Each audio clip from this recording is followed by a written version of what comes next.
It was about to get as sorrowful and dreadful and painful as what I had just experienced was glorious and majestic.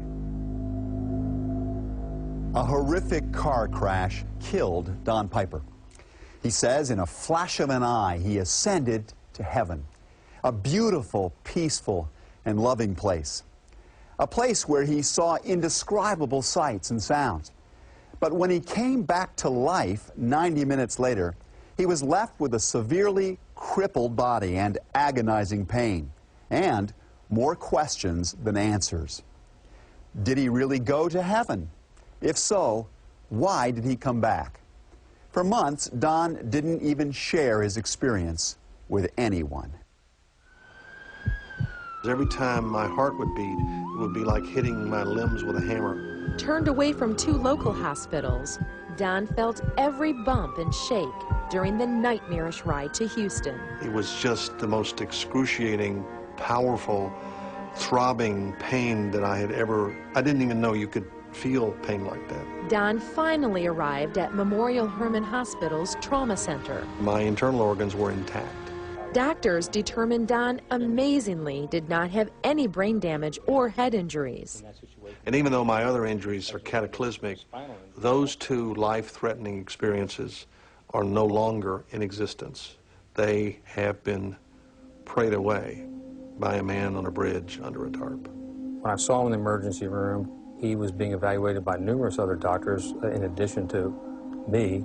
It soon became evident to Dr. Thomas Greider, an orthopedic surgeon, if they didn't take drastic measures immediately, Don may not survive. We had to find a way to either take off the leg, or there was a new device that had not been used very often to save the leg. The experimental device, called an Elizarov frame, had rarely been used in the United States. Because we have to put it into the leg through the muscles, is extremely painful, and that's why it's only used with a great deal of reluctance. Metal wires and rods force the bone to grow while keeping the surrounding tissue intact. The problem with that would be it could conceivably break or fail before the bone healed. Amputation would be less painful. He would only need probably 1 operation, then he'd be done with it, and then we could fit him with a prosthesis to let him get out of bed and start moving. Eva made the difficult decision to try the Elizarov frame. There was no guarantee that it would work, but at least Don would have his leg.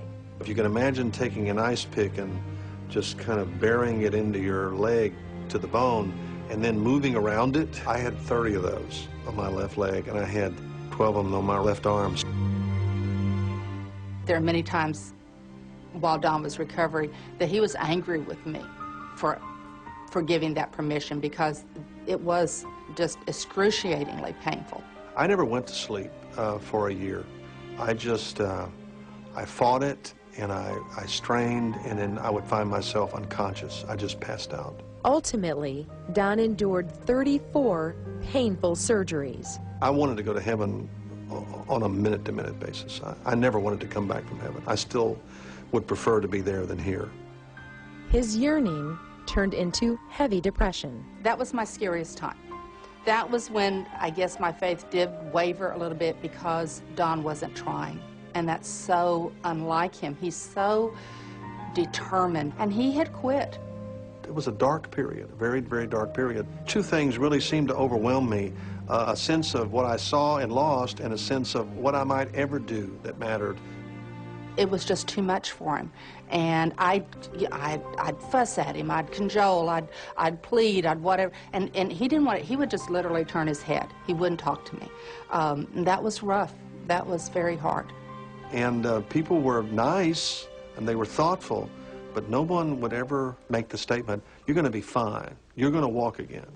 For a year and a half, Don kept his heavenly experience to himself. I didn't want to share it. I felt like it was a sacred secret.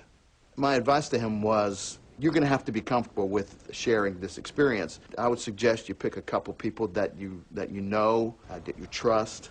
Reluctantly, Don trusted in David Gentiles, his best friend for over 30 years. I guess he was just kind of seeing if I would laugh at him or say he was crazy or whatever. A small part of it probably had to do with the fact that I felt if I shared it, people would think that I just had lost it. Don slowly revealed more details of what he witnessed during the 90 minutes his body lay lifeless. I heard angels more than saw them. And what I could hear was the beating of their wings. And so it was just an awesome presence of the angels, and they're everywhere. In heaven, you can hear thousands of glorious songs. You hear them all at the same time, and there is no chaos. Frankly, to have someone I knew sitting across from me saying, well, and I saw this, and it looked this color, and this was the sound, it was a little freaky. Don cannot forget the moment he reached Heaven's Gate. There was a parting of the crowd and a revealing, the street, and so I began to move forward. And it was becoming obvious that it's time for me now, having been welcomed, to enter. I'm not sure we walked. I know that sounds very strange. Let's just say we moved. They moved toward the gate on what Don says appeared to be a street of gold. The closer you get to the gate, the brighter it gets, and inside the gate is an utter brilliance. I was in the presence of God, and I would never have to suffer pain again. I would never have to be weary again. I would never have to worry again. But as Don crossed the threshold, he paused.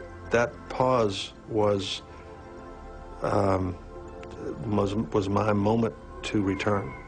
The culmination of all those prayers on earth was realized at that moment, as God, in His infinite wisdom, decided it was not my time and sent me back. Until Don shared his experience, Eva was hurt that Don wished he had not survived the accident. I was not real happy with him. And so when when I heard about the heaven experience, it was like, oh, now I get it. Because if you've been there, why would you want to be back here? Did Don really visit heaven, or was it just a figment of his imagination?